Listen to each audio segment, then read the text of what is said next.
Assalamu alaikum, everyone. I hope everybody's doing fine. First and foremost, I would like to express my sincere gratitude to the Pakistan Health Parliament and its Mental Health Committee for taking such an incredible initiative to raise awareness around mental health laws and the policy recommendations. Their work is very crucial in bringing mental health to the forefront of national discourse.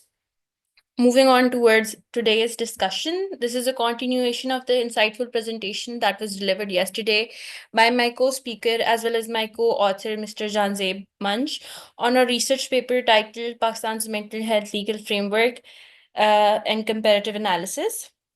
While he has already, I believe, provided yesterday a comprehensive overview of the international landscape, today, inshallah, I will be focusing on the domestic aspects while exploring the legal frameworks, provincial legislation, and key implementation challenges surrounding the mental health laws in Pakistan. Now, I've shared my screen already. I'm sure it is visible to everybody. Just can somebody confirm is if my screen is shared? Yes, it is. Okay, thank you. Then I believe without further ado, we should begin.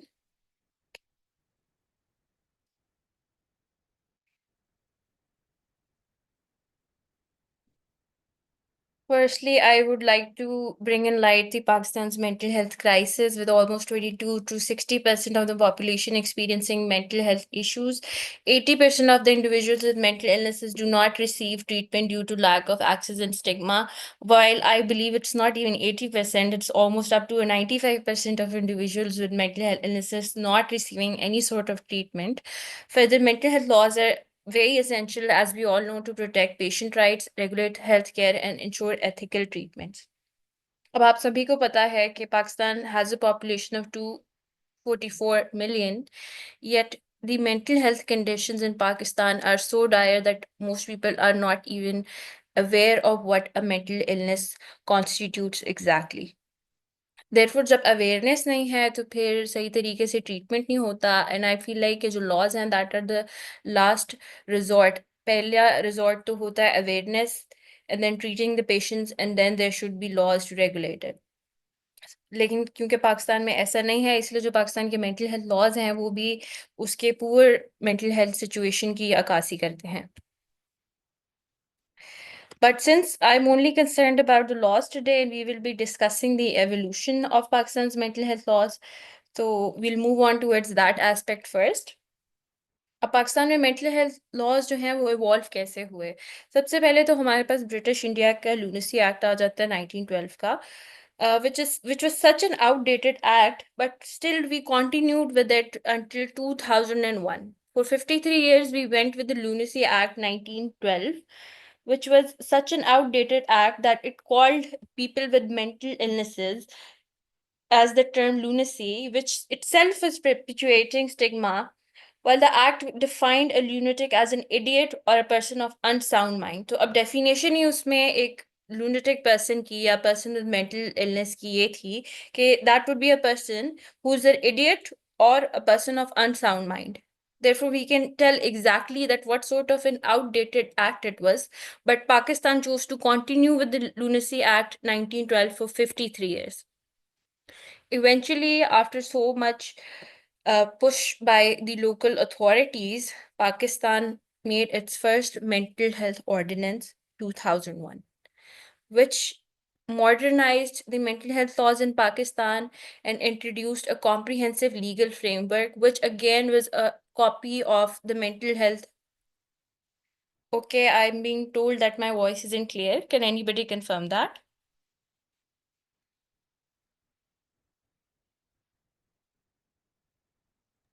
It is clear. It is clear शायद उनका net का मसला होगा इसलिए. Okay, thank you. So we were talking about the Mental Health Ordinance 2001. So जो Mental Health Ordinance 2001 बनाया हमने उसमें पाकिस्तान का फ्रेमवर्क या पाकिस्तान के issues को incorporate करने की कोशिश नहीं की. Instead, what we did was that we tried to copy the mental health laws in England, which again, England is a very different country. It's way ahead of us. We cannot just make an act by copying something from a first world country. But we did that, but still we believe that it was a step in the right direction. It gave us modern terminology and it gave us a roadmap as to how the mental health laws in Pakistan are supposed to be. اسی میں ہمیں ایک mental health authority بھی ملتی ہے جس کا کام یہ ہوتا ہے کہ وہ psychiatric institutions کو regulate کرے گی اور ان میں ethical treatment as discussed by my co-speaker Janzib yesterday, کہ reasonable accommodation and freedom to choose the type of treatment you want and not being confined. اس طرح کی چیزیں جو World Health Organization نے اور different international standards نے set کی ہیں ان کو incorporate کرنے کے لیے ہم نے ایک mental health authority بھی establish کی. پھر 2010 میں ہمارے پاس جو ہے وہ 18th amendment آ گئی جس کی وجہ سے جو health تھا وہ ایک provincial subject بن گیا and all the 4 provinces had to make their own mental health act. اس میں بھی ہمیں پھر ڈیلے نظر آتے ہیں کہ 2013 میں Sindh got its act and 2014 میں Punjab got its act and then later in 2017 KPK and further in 2019 Balochistan finally decided to constitute its own mental health act. تو اب یہ کوئی بہت پرانی باتیں نہیں ہیں, صرف 5 سال پہلے Balochistan which is a very big province اس میں mental health act بنایا جا رہا ہے. تو آپ لوگ پھر سمجھ سکتے ہیں کہ جو ایکٹس اتنی دیر سے آ رہے ہیں تو اس سے پہلے mental health laws کی سچویشن پاکستان میں کتنی ہی ڈائر قسم کی ہوگی. Now we're going to discuss the Constitution. Since the Constitution is a very important document of every country, it's important that we mention the provisions in the Constitution that relate to mental health laws and illnesses. Firstly, there isn't any article that directly talks about the mental health aspect, but we do have a few articles, 4 articles that we can relate to the mental health aspect as well. Firstly, being Article 9, which relates to the right to life and liberty, which reads as that this article guarantees the right to life and personal liberty, which courts have interpreted to include mental well-being as well as an essential part of a dignified life. Secondly, we have Article 14, which says that it upholds the inviolability of human dignity and protects individuals from inhumane and degrading treatment, which is quite common when a patient with a mental illness is being treated. We see that he is mostly being treated in a very inhumane way and in a very degrading manner. Next comes the Article 25, which talks about the right of equality. The right of equality being that it guarantees equal treatment under the law prohibiting discrimination against individuals with mental health condition. Further, it mandates that mental health services must be accessible, non-discriminatory, and integrated into general healthcare without stigmatization. Now, all the 3 articles that we have discussed earlier, they come from the international standards that various organizations globally have set for mental health regulations and mental health laws. But since our articles do not directly talk about it, but they do give us a side where we can relate it with the mental health aspect as well. Lastly is Article 38, which talks about the social justice and welfare, reading as the state is responsible for providing medical care and financial assistance to vulnerable groups, including those with mental illnesses. Further, this article also reinforces the obligation to develop inclusive policies, accessible treatment facilities, and community-based rehabilitation programs for mental health care. With that being said, Constitution is a very important document of any state. So therefore, in Pakistan's Constitution, these are the 4 main articles which we can relate to the mental health laws and the aspects of mental health as well. Next up, we have Pakistan's Penal Code and Criminal Procedure Code, which is a very important piece of jurisprudence when we talk about the criminal liability of the people that are mentally insane. Firstly ہم Pakistan penal code کی بات کریں گے جس میں صرف ایک ہی پروویژن ہے that is section 84 that talks about no criminal liability for individuals who can not comprehend their actions due to mental illnesses. And for the procedural laws, we have a chapter in CRPC, Criminal Procedure Code, from section 464 to 475, which talks about providing legal procedures for handling mentally ill individuals in courts, as well as allowing them for medical evaluation and special detention considerations.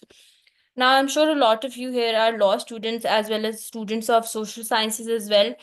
I would suggest that each one of you go and read the case of Safia Bano, which is a very landmark judgment in today's time relating to mental health aspect. اس سے پہلے تو پاکستان کا جو system تھا اس میں تو there was no relief for a person that was mentally ill.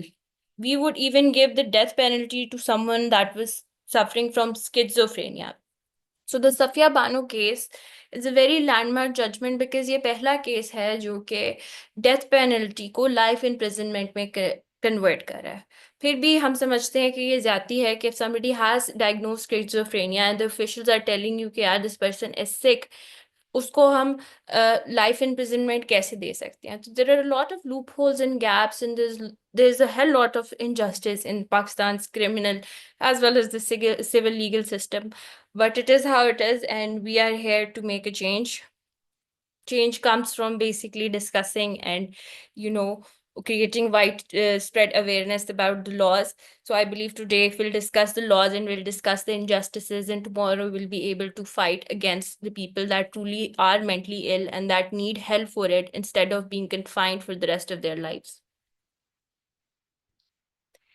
Next up, we're going to discuss the Mental Health Ordinance 2001, which is a very important piece of document since Lunacy Act of 1912 has governed Pakistan for 53 years. For 53 years, we called a person with mental illness as an idiot.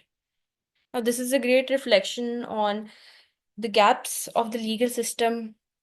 But finally, 2001 میں ہمارے پاس mental health ordinance آ ہی جاتا ہے اور اس میں جو ہے ہم بہتر ٹرمینالوجی لاتے ہیں, ان کو بہتر ناموں سے بلاتے ہیں, and we don't call them idiots. And there's a comprehensive system as to how people with mental illnesses and substantial disorders affecting perception, behavior, and judgment should be treated.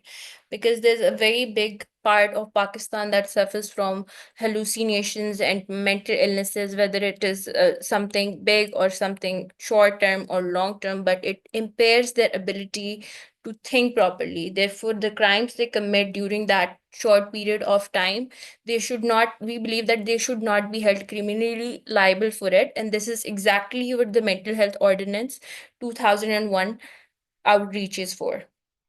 Further, it also outlines guardianships and rights for individuals unable to manage their affairs. It provides improved safeguards for involuntary detention requiring medical review within the first 72 hours.